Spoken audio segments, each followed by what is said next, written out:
Good morning and welcome to Daylight Church Online. We're just so thankful that you're joining us this morning and hope that you have a great experience. We want to let you know that if you'll go to mydaylightchurch.com, there's a card there that says Online Church. And on the Online Church card, it'll tell you everything you need to know about being a part of our online church community, how you can get involved in small groups, how you can give financially, how you can be involved in the service projects that we do. So even if you're in Kansas or Cambodia, you can sure join us and be a part of our church.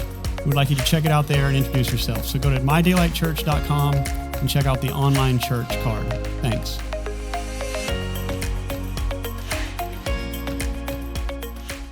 Morning, Daylight.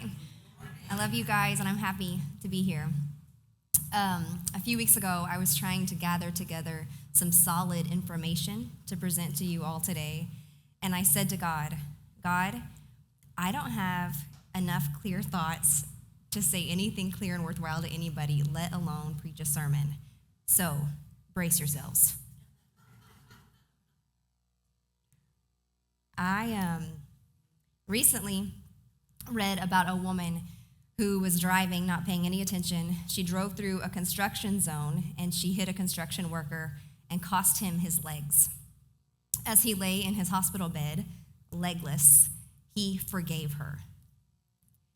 Now, can't we all hear that story and hear stories similar to it, and something deep within us says, yes, that is good and that is right. John Wellwood writes, at the very heart of our experience of being human, each of us has an intuitive sense of the value of unconditional love. I used to have a lot of answers. I knew that my interpretation of every verse in the Bible was, of course, the right interpretation. I also knew that my way of relating to God was, of course, the right way. That has changed a bit, and I currently have a stack of questions piled pretty high, but my theology has simplified down to a few big things I'm holding on to, and one of the main ones is unconditional love. Love without a single condition.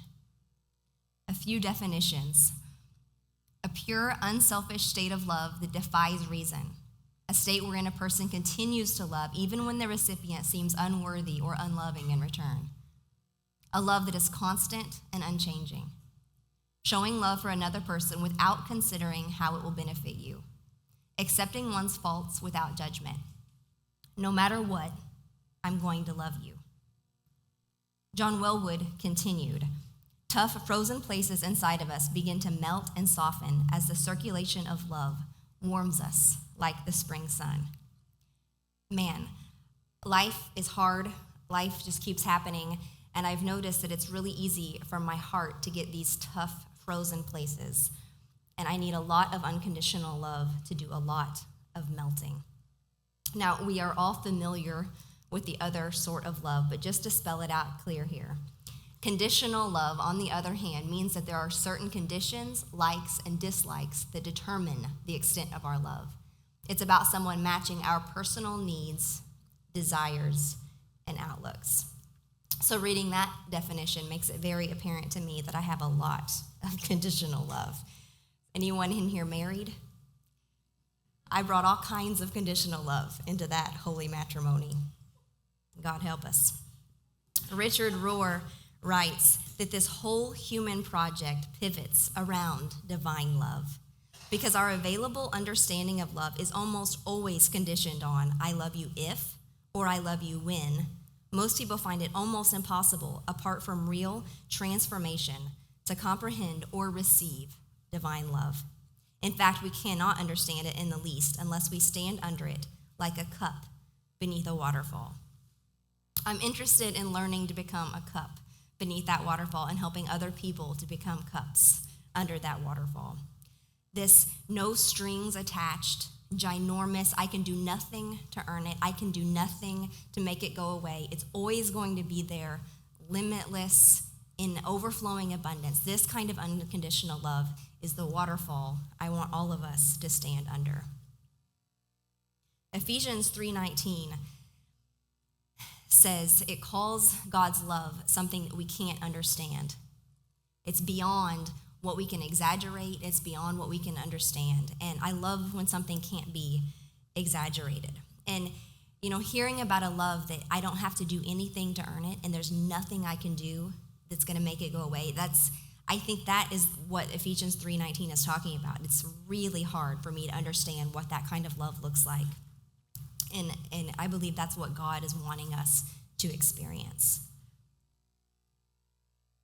And I don't believe God ever says, I love you when, I love you if, or I love you but.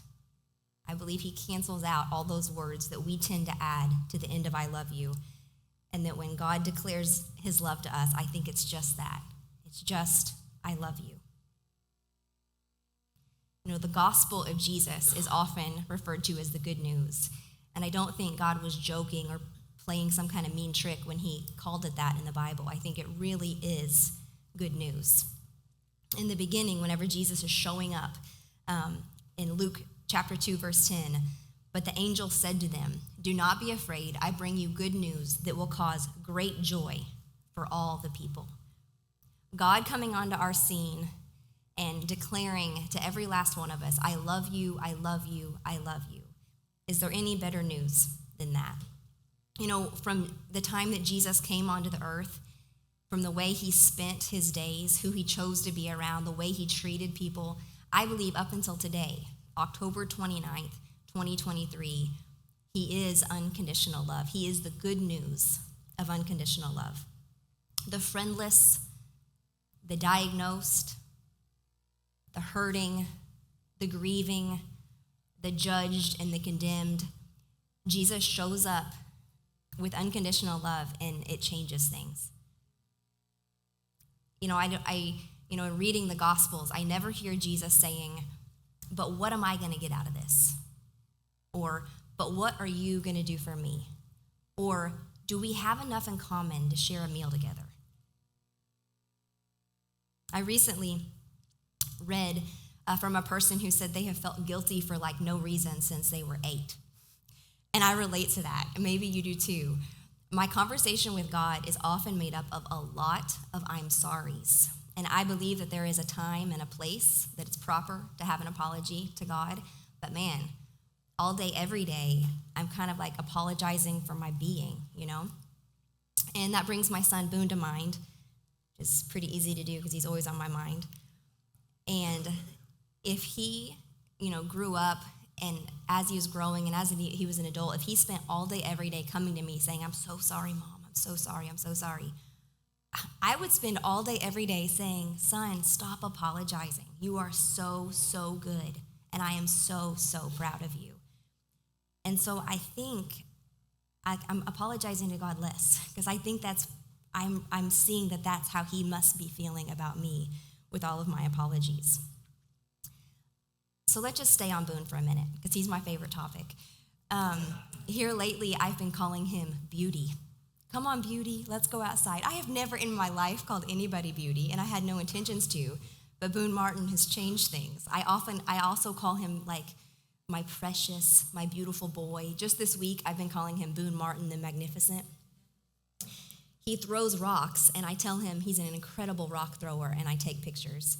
I change his diaper, and I tell him that he's the best pooper and peer in the universe, and I sing him songs. He's really into music, specifically Twinkle Twinkle. It's his only melody at this point, but he hums Twinkle Twinkle all the time, every day, and he uses different syllables. So he'll go ma, ma, ma, ma, ma, ma, ma, and he's recently been doing uh-oh, uh-oh, uh-oh, uh-oh, uh-oh. So I listen to him sing this uh-oh, Twinkle Twinkle rendition, and I just swell with pride, and I call him my music man. I tell him over and over that I can't believe I get to spend my days with him, that I love watching him throw rocks and run to me and brush his teeth, and that I can't believe I get to be his mom. I like listening to him breathe. I like feeling his soft blonde hair. I love staring at his perfect little hands. I like how cool he looks in a Superman shirt. I love how much he loves airplanes. And I love how whenever he eats noodles, he manages to get them all over his body. And I can't stop taking pictures of him.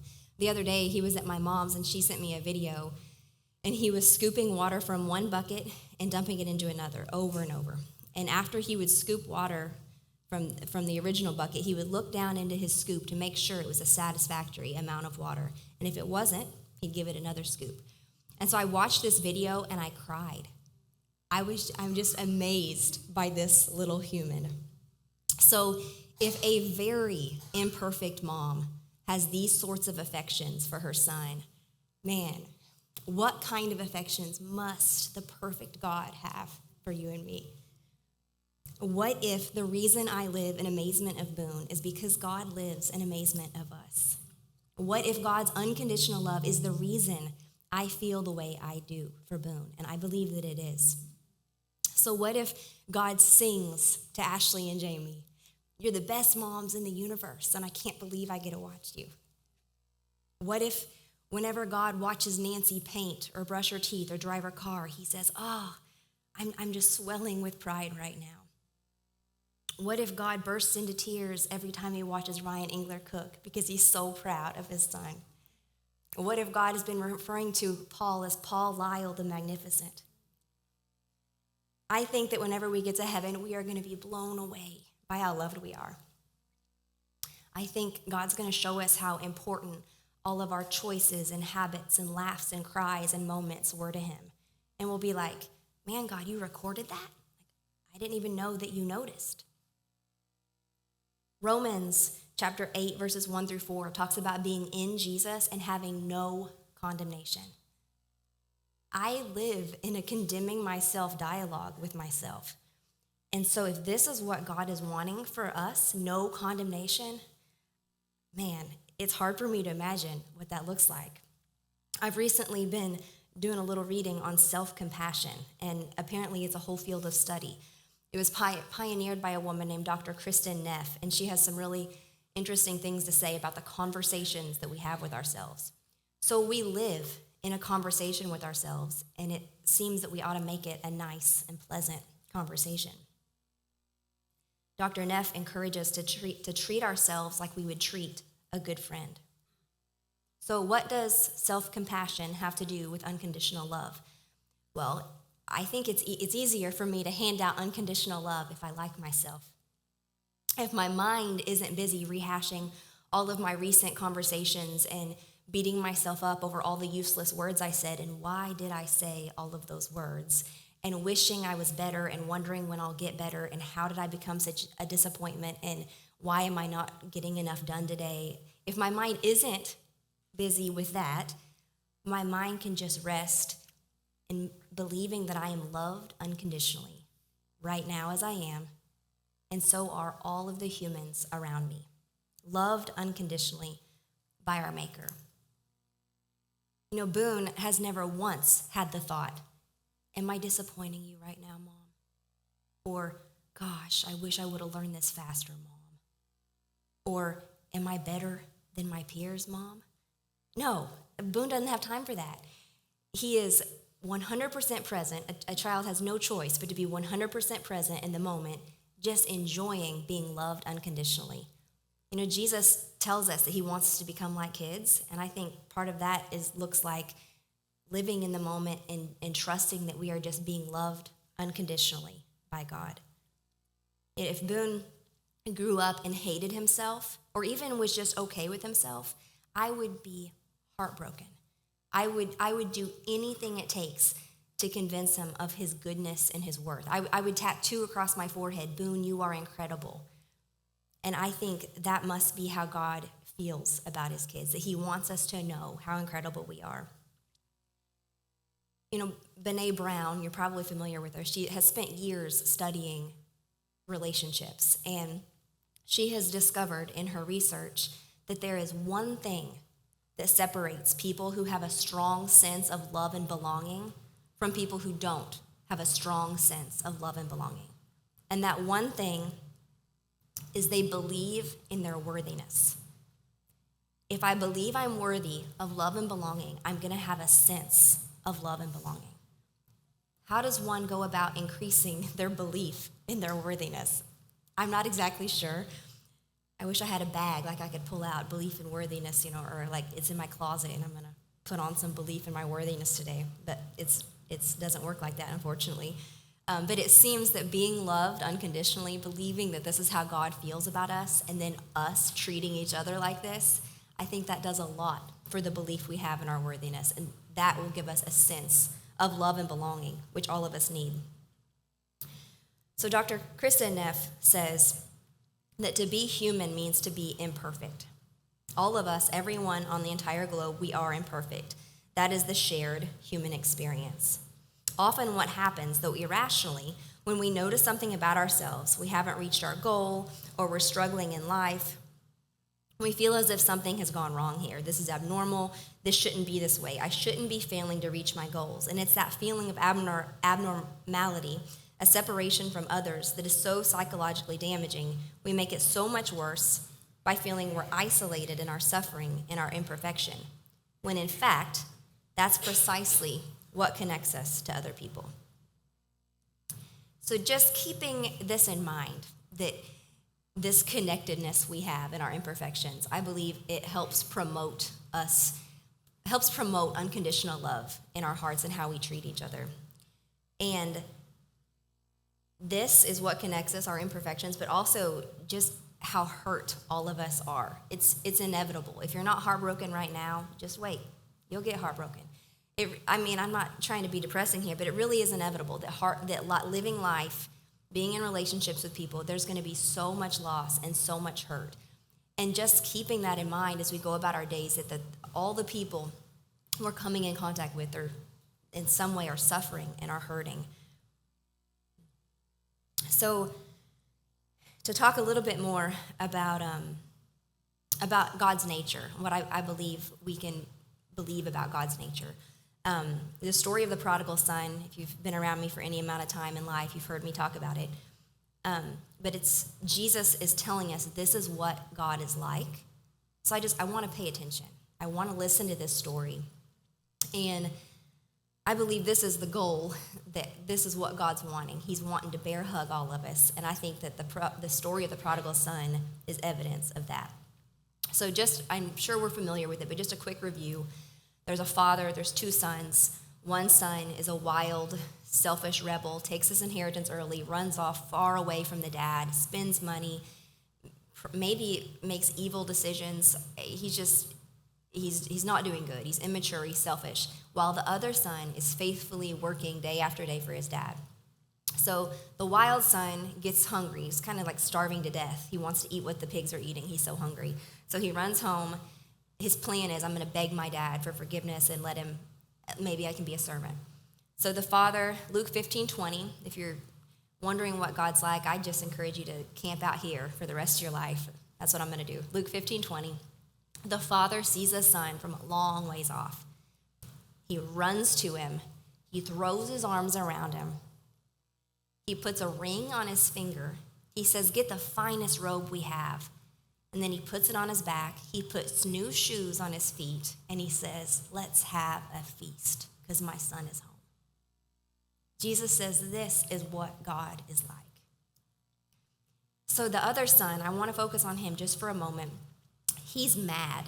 He is, I'm guessing, pretty jealous and really mad at this. And who can blame the guy, Party boy's been out here making all these stupid, selfish decisions, dishonoring the father while I'm at home, if I'm this faithful son, working and working and working. And he says, so he leaves, he won't go into the party. He's so mad. And he says, and so the father doesn't say, that selfish hard worker, let's leave him out there. It says the father goes out and pleads with him because the father loves this faithful son just as much as he loves party boy.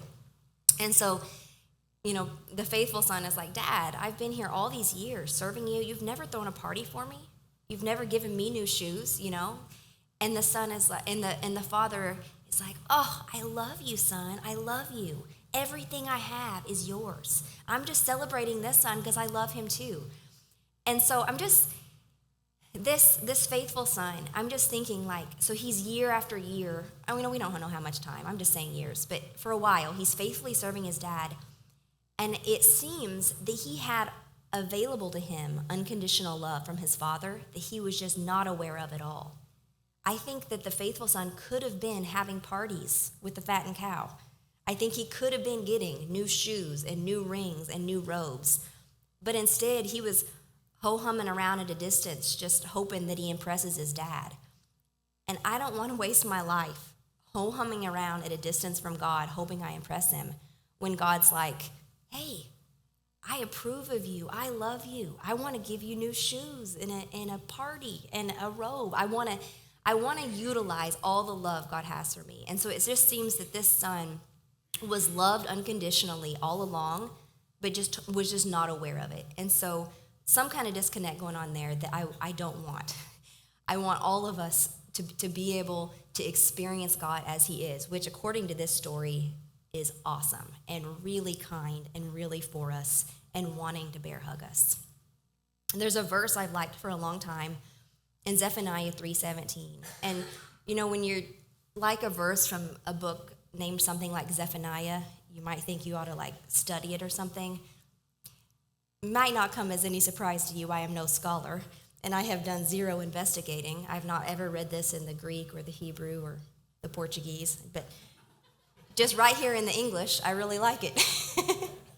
And right here in the English, it's a longer verse than this, and I've cut it down. So the beginning and the end says, "For the Lord your God is with you. He will rejoice over you with singing." Now, I believe all of us, we need a God who sings over us. It's easy for me to relate to God like this, just assuming that he's infatuated with me, because my mom and dad are Randy and Jenny Short. And, our environments really affect how we see God. And if you have grown up with very different treatment than how my mom and dad treated me, and it's really hard for you to think that God even likes you, I just want to say that I am sincerely sorry. And I pray that you'll be able to overcome that, and that you'll be able to believe that this is what God's like, and that he does love you unconditionally, and that he does sing you songs. He does want to be with you. I was able to decorate a red light district once in Hong Kong, and part of my decor was dragging home a wooden pallet off the street and having an artist paint a scripture across it. And this is the scripture that we chose to have painted across. And so we wrote that real pretty across the pallet, that the Lord your God, he's with us and he's singing to us. And we hung it up there in the red light district. So then all the ladies who could come into this safe space, this room, there was just a place for them to be loved unconditionally. They could look up there and they could see, that they had a God who sings over them, because we all need that. 1 John 4:12 says, "No one has ever seen God, but if we love one another, his love is made complete in us." We are how we show each other God. If you can think over the course of your life, and maybe this would be a healthy activity for us to do sometime on our own, to think about all the times that you've been loved unconditionally. Maybe you had a really good mom or dad, or both, if you were lucky, that just stayed with you their whole life. Or maybe you had someone that you really wronged and they forgave you completely. Or maybe you've just had a really faithful friend for years that's seen you in your highs and lows and just continues to be your friend. These relationships are what God is like, I believe. Esther Perel says the quality of our relationships determine the quality of our lives. And isn't that the truth? I can, at the end of my day, if I can look back on my day and the highs and lows, the lows, whatever, depending on how low my lows were, if I feel like my life's falling apart and, who am I? If I look at how my relationships were doing in that low, not good. I felt disconnected from people. I felt like I hurt this person's feelings, or this person, is bothering me, or I'm having trouble loving, or whatever. It's always connected to my relationships. And the same is true if I look back on my highs, like, wow, I was really thriving, in these moments and on top of the world. It's because my relationships were doing well. And so some unconditional love in those relationships is what we need. Brian Stevenson says, "You should not underestimate the power you have to affirm the humanity and dignity of the people around you." A few weeks ago in a message, HL said, It's almost like it's baked into the mathematical system of the universe, that the universe is relational. Everything is in relationship to everything else. So if we can squeeze some unconditional love into all those relationships, they're going to be good. And we're going to be showing each other what God is like. A few weeks ago, in our online Zoom group, we were talking about experiences we've had that have promoted love in our lives and that have really been fulfilling times. And my friend Kristen, her right now, she just shared about kind of how she's spending her days and that she's a lot more generous with her time than she used to be, and that she also is around a lot larger variety of people than she used to be around. And that she is finding this very fulfilling. And she said this, Kristen, I wrote down what you were saying as you were talking. So, she said that she's finding herself in a posse of misfit people and listening to them. Doesn't that sound like unconditional love? Aren't we all misfits? And don't we all need someone to listen to us? So in summary, you are loved unconditionally. God loves you because he loves you because he loves you. And I believe what God is wanting is for us to experience that love and also to share that love generously with all the people around us. You know,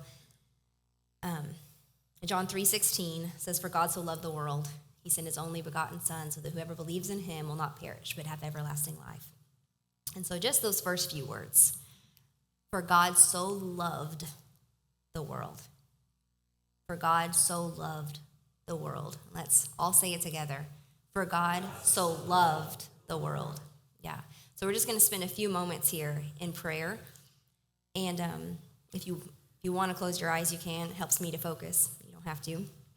And we're going to replace world with me. And we're just going to say that together. For God so loved me.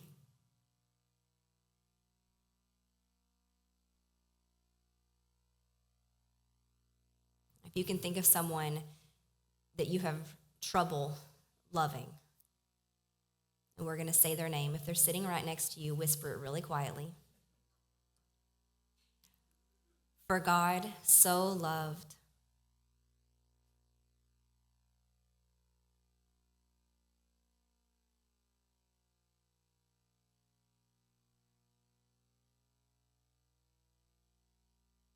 Yeah, and one more time, we'll just say the whole thing together. For God so loved the world.